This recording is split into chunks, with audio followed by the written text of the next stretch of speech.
ఏదైనా కానీ government of India schemes Guruprasad గారు చెప్తుంటే అదర్ సైడ్ చెప్పాల్సి వస్తుంది. It's not nothing to do with the politics. రాజకీయ కామెంట్లు చేయడం లేదు, కానీ దాదాపు 100కు పైన ఉన్నటువంటి కేంద్ర ప్రాయోజిత పథకాల్ని గత ప్రభుత్వం ఉపయోగించుకోలేకుండా పోయింది, ఆపేయబడ్డాయి. 60%, 70%, 80% స్పాన్సర్ వచ్చేటువంటి వాటిల్లో ఆగిపోయినాయి. స్టార్ట్ చేయాలంటే మనకు చాలా సమస్యలు ఉన్నాయి. ఫైనాన్స్ మినిస్టర్ కింద ఇంకొక చిన్న పోస్ట్ ఒకటి ఉంది.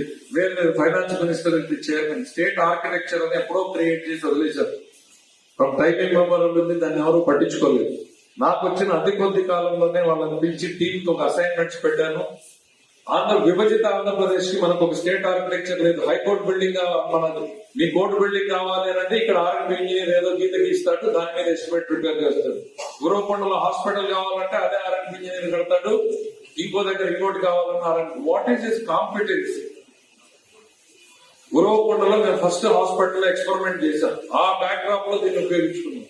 నేను ఒక 5 మంది డాక్టర్లని 100 బెడెడ్ హాస్పిటల్ ఎట్లా ఉండాలి అనేటువంటి దాన్ని 5 మంది డాక్టర్లని, ఇంజనీరింగ్ టీమ్ ని, ప్రైవేట్ కన్సల్టెంట్ టీమ్ ని కూర్చోబెట్టి for the first time we have created a flow chart.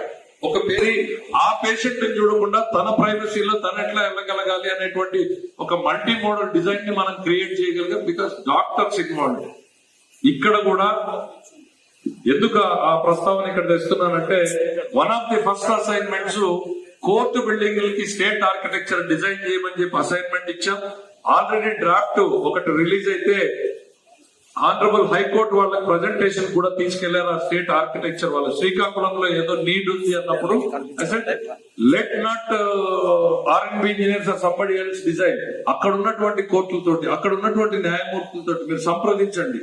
Flow ఎట్లా ఉండాలి, కక్షిదారులు ఎటువైపు నుంచి పోవాలి, వకీళ్ళు ఎటువైపు నుంచి రావాలి, గౌరవ న్యాయమూర్తులు ఎటువైపు నుంచి రావాలి, ఒకరికొకరు తారాసపడకుండా ఎట్లా వెళ్ళాలి అనేటువంటిది. ఎందుకంటే కొన్ని నా దృష్టికి వచ్చినాయి. అతి తక్కువ కాలం 2 నెలల కాలంలోనే ఆ శాఖ మీద కూడా డెప్త్కి వెళ్ళేటువంటి రాత్రి ఒక రోజు 1 గంట దాకా కూర్చున్నాం. ఒకనొక జిల్లాలో నేను ఐ డోంట్ వాంట్ నేమ్, గౌరవ న్యాయమూర్తి గారు బెంచ్ ఎక్కిన తర్వాత టాయిలెట్ కి వెళ్ళాలి అంటే she has to cross the కక్షిదారులు ఉన్నటువంటి ప్రాంతాన్ని క్రాస్ చేసి వెళ్లాల్సినటువంటి పరిస్థితి వచ్చి ఆమె యూటిలైజ్ చేసుకోకుండా బెంచ్ మీదే కూర్చుని ఒకేసారి లంచ్ కి వెళ్ళేటువంటి time. These are simple things in life but which make lot of difference. దానికని స్టేట్ ఆర్కిటెక్చర్ ఫర్ హైకోర్ట్స్ కానీ కోర్ట్స్ కానీ ఒకే మోడల్ లో ఎందుకు చేయకూడదు అనేటువంటి ఒక మోడల్ ని క్రియేట్ చేశాం. సో ఒక బేసిక్ కాన్సెప్ట్ అయితే వచ్చింది. డిస్కషన్, డిబేట్ దాని మీద అది మేము డిసైడ్ చేసేటువంటిది కాదు. Definitely honourable high court will take a decision on that. What is the flow, ఎట్లా ఉండాలి, ఎవరి కన్వీనియన్స్ ఏంటి అనేటువంటి మేము వీఆర్ ట్రైంగ్ టు డూ. ఉన్న వాటిలో మెరుగైనటువంటిది ప్రతి చిన్నదాన్ని ఇంకా మెరుగ్గా ఎట్లా చేయాలి అనేటువంటిది. ఒకే రోజు నేను 100 మార్కులకి వెళ్ళలేను. ఈ రోజు 50 మార్కుల్లో ఉంటే ఈ రోజు నా టార్గెట్ 51 మార్కులకి రేపు ఎట్లా వెళ్ళాలి, ఎల్లుండికి 52 మార్కులకి ఎట్లా వెళ్ళాలి, అవతల ఎల్లుండి 53. రోజుకు 1 మార్కు మాత్రమే నా లక్ష్యం.